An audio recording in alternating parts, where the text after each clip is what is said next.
downtown Atlanta. It's me, Sky Butterfly, in Style Atlanta on The Verge. And right here is where you're going to find the newest, hottest talent that is on the verge of being what? Rising to the top.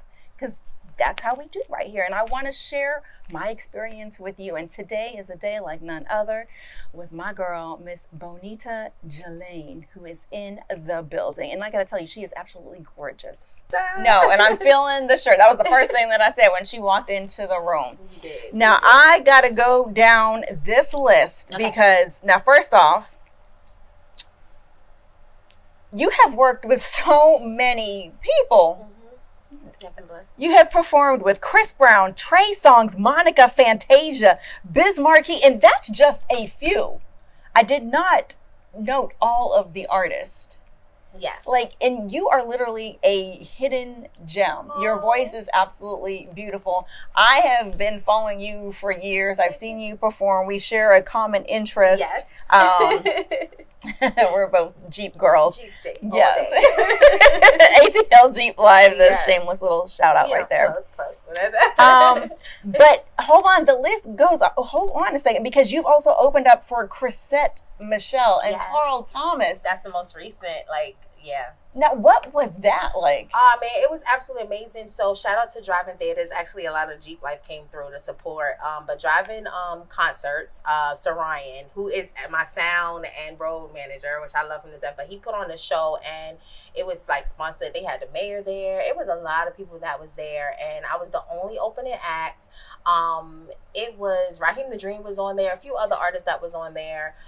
The band, I was the only one that had a band, so I definitely left my mark. I wound up being cool with Chrisette Michele. She DMs me here and there, check on me. She had a show last year, and she was like, "Oh, you want to come?" I was like, "I want to come." And so she was like, "Okay, I'm leaving tickets at Will Call." I was like, "Okay."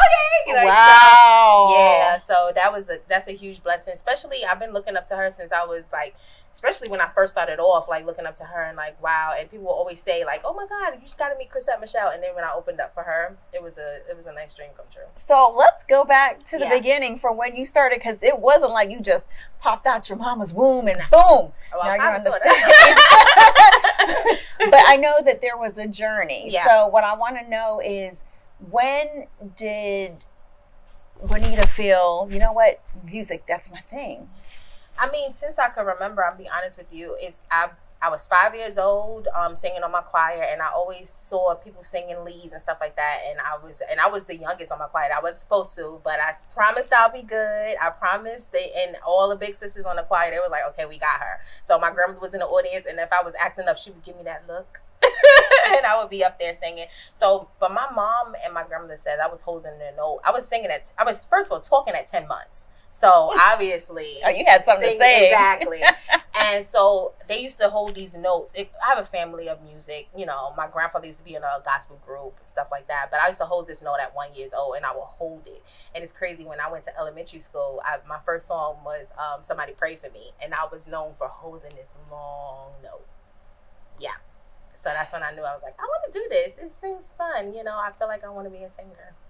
Mm-hmm. So coming up along, and I want to say now, clearly I hear a New York accent in there. Brooklyn all day.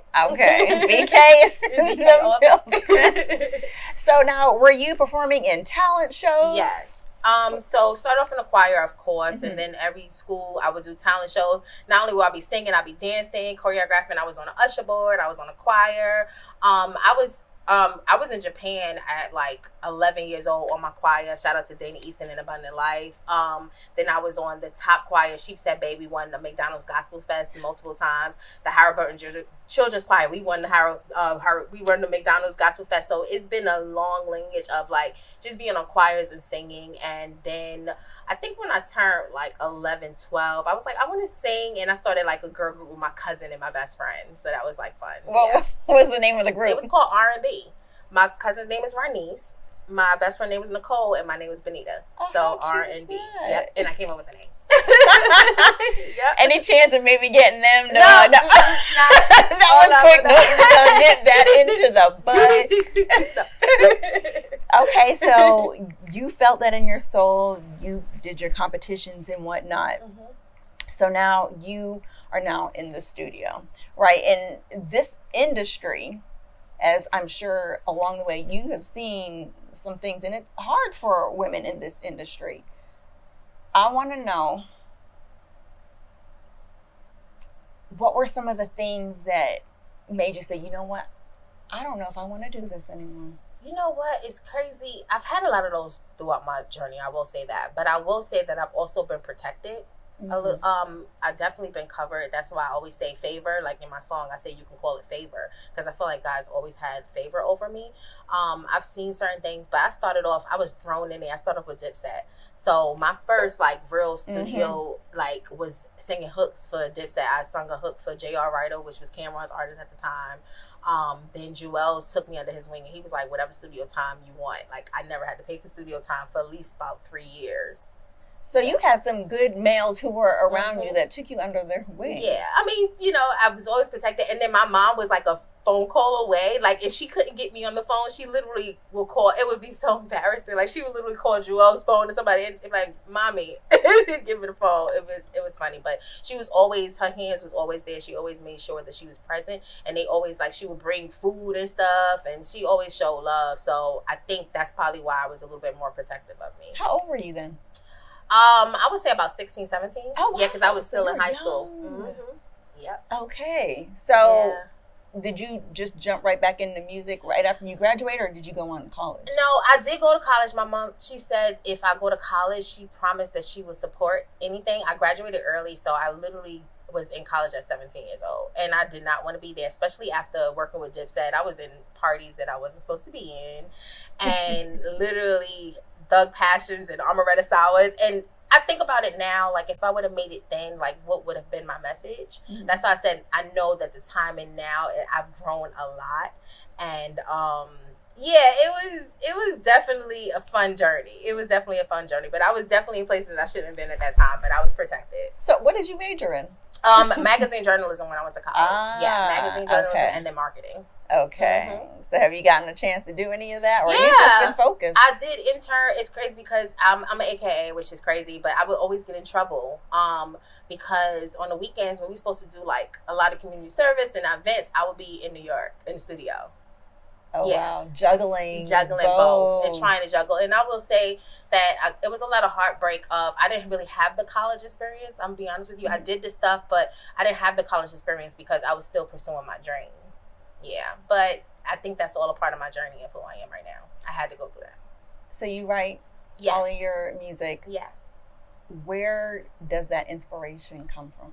Ah, man, it just depends on, I'm big on like, say me and you were friends and we have a conversation and you be like, let me tell you what happened to me, boom, boom, boom. I would actually take in that conversation and be able to write a song from it, as well as my own experiences. So when you go into the studio, what I want to know, because, you know, a lot of artists, they have different, I don't want to say setups, but, you know, like you might need candles burning. Yeah. What is that? Can you give us a sense of like what that, because I can only imagine what it's like. I mean, I just know that I'd walk in and it probably smells amazing and the lights are down. Tell us. I'm big on the ambiance and vibes. I definitely have to have a candle. If you know, when I'm recording, I have to have a candle in there. Sometimes I'll have like, you know, I'm not really a drinker too much, but I'll have like some red wine just to take the edge off a little bit. But I definitely have to have a candle. If there's any kind of aromatherapy, I love that. But it's just like dim lights. If you have really dim lights and a candle, I'm good.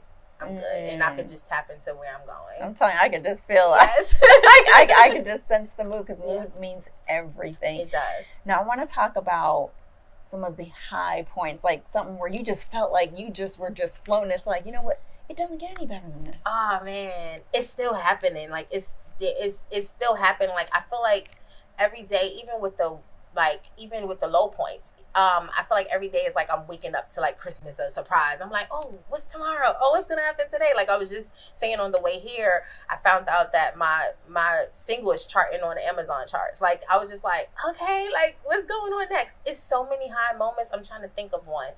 Probably wasn't even dealing with me performing and music. It was me going to see Usher and him coming down to give me a kiss on the cheek. That was probably like the highest moment where I was just like, it was almost like in my head, I'm a little delulu sometimes. In my head, I was like, that was like the stamp of approval. So was there any point where you just felt like you just didn't want to go on?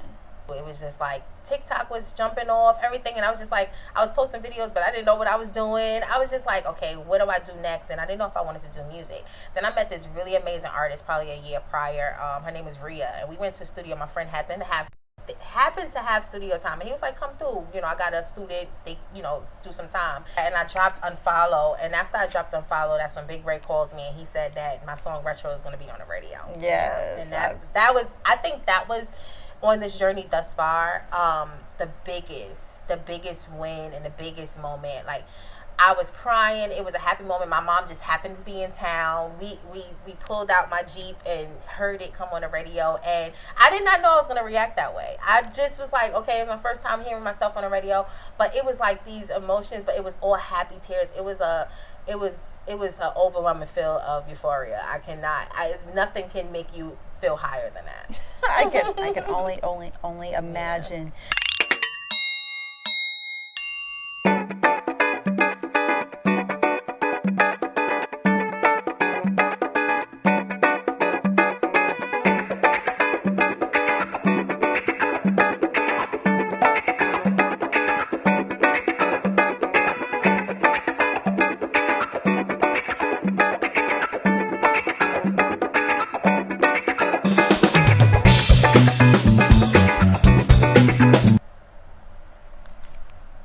So as I was mentioning earlier, and to give you guys a point of reference, this young lady had an amazing show at City Winery.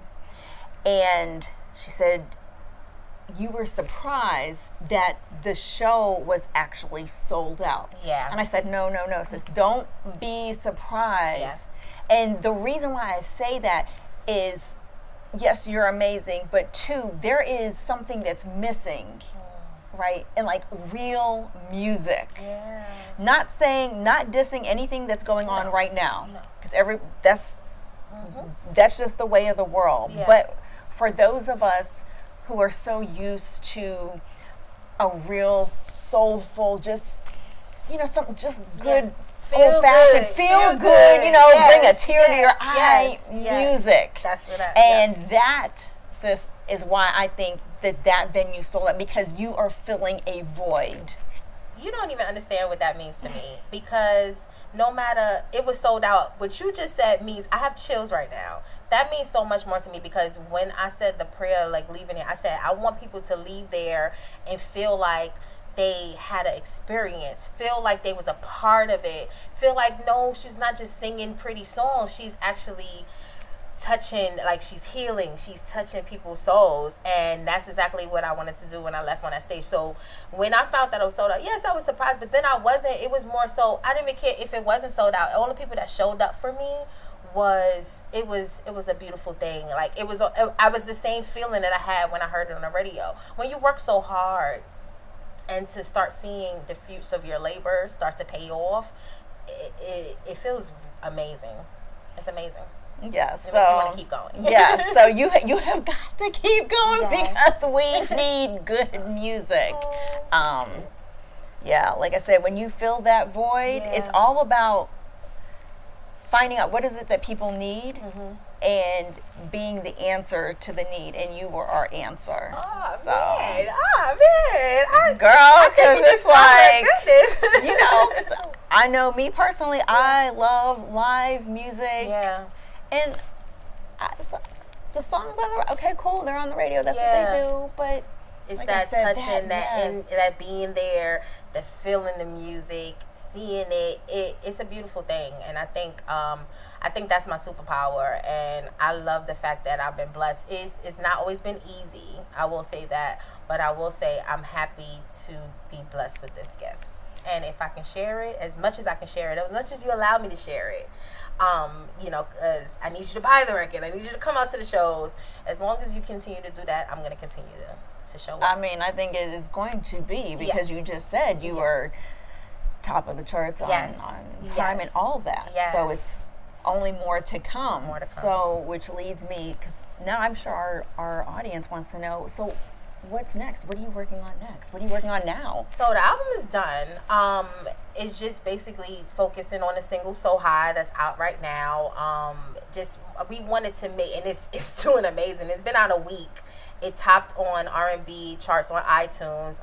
It got all the way to 21. Listen, I'm happy about my 21. It premiered at 63, right in between my favorite artist, Usher, which I'm going to say that again. But anyway, it premiered at 63, right in between his song Ruin and something else. But it was the fact that it premiered there. And then it got all the way to 21. Of course, it's moving up and down. The more sales on iTunes, the higher it gets.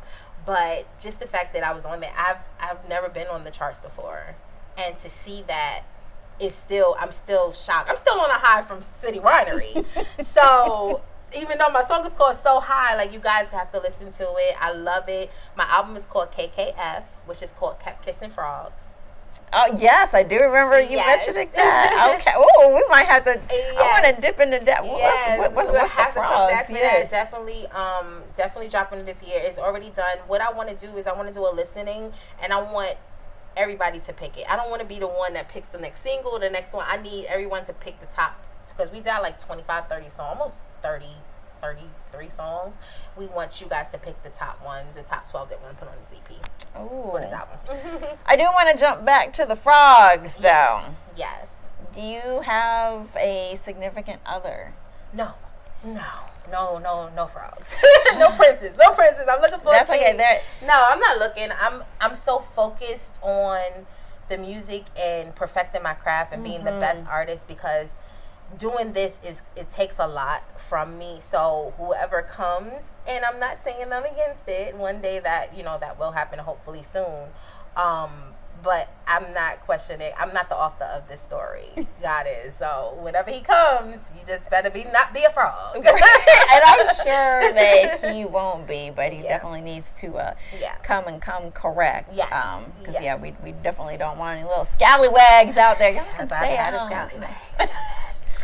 So did you write about the scallywag then? Yeah, it's a few scallywags that was written about on Kept Kissing Frogs. The album is called Kept Kissing Frogs for a reason. I'm not going to keep kissing them. We kept kissing them, but we've passed that. We are healing past that. So yeah, it was definitely some scallywags along this journey. Oh, did they know that they were... Oh yeah, definitely know they were scallywags. Did they know that you wrote the songs about them? Oh no, they're not getting no credit. No.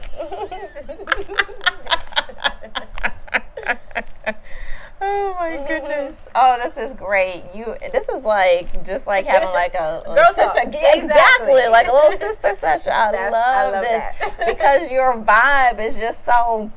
Well, first of all, anytime when you're a Jeep girl, you got a certain kind of vibe. Well, not all Jeep girls. Not all, but the runs. We on the same most, frequency. yeah. A lot of times, like, sometimes you're just not. And there's nothing against that. Might not be all the time. Might come back to it. But it's always good when you meet somebody who's on the same frequency. I love it. I know you are on the up and up. And this is just the beginning. Yeah. So, and I know you're going to have such a humble spirit whenever you do come up here, so that's going to be the bomb part. So, okay, we've got the album that you guys need to let's talk about the album, how people can go get that. Okay, so we don't have a date yet, but That's we fine. will. I'm gonna do a listening. I'm gonna do live streaming if you can't make it.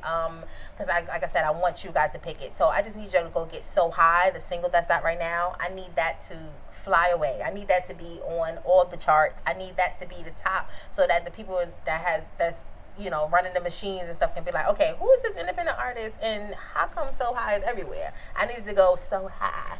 So definitely check out that single. Is on all digital platforms, and that's what I'm pushing right now until KKF drops. Oh, that's going to be good. So I want to know, who would you absolutely love to work with? I said it like how many times on this interview? Okay, so definitely... Well, we all know Usher. that was a given, honey. No. But it's crazy. I've been a fan of his even before everybody, especially before Super Bowl, before all of that. But I definitely would love to work with like Jill Scott, Erykah Badu. I would love to go on a tour with them. I keep getting compared like the newer generation of that kind of sound, and I would love to work with them. Yeah. Oh, I can see that tour right now. I can see it right now. Yeah. All right, before we go, I always like for my artists to drop some gems for someone out there who is looking at you and saying, you know what, man, she's got it. I don't know if I can do this. You can do whatever you put your mind to. If you say, I don't know I can do this, that means you don't know what you can do it. But if you say, I know I can do this, I'm pretty sure the things around you will start making way for you to do it. So, it's power in the tongue. If that's what you want to do, if this is what you love, continue to go at it. It's not always going to be easy. It's easier to said than done to say positive things, but continue to say positive things, and you'll start seeing the results from that. Ooh, that's some gems. Now, give them your social. Yes. You can follow me everywhere at Bonita Sings. You can find me at Bonita Jalane, BonitaJalane.com. All of my socials are on there, but if you put in Bonita Sings, everything will come up. I cannot wait to the day where I could be like, Bonita Jalane, and they'll be like, oh, I know Bonita Jalane. Oh, so it's coming, sis. It's coming. That's why you speak it. Words have power. All right, well, and there you have it, Miss Bonita Jalane. So please make sure you go support, and you know what? Support us right here on In Style Atlanta on The Verge. I really do try to bring you the top performing, amazing artists who are really doing things here in our city and beyond, not even in Atlanta. But I need your support, we need your support, and we appreciate you guys for joining us right here in Style Atlanta on The Verge.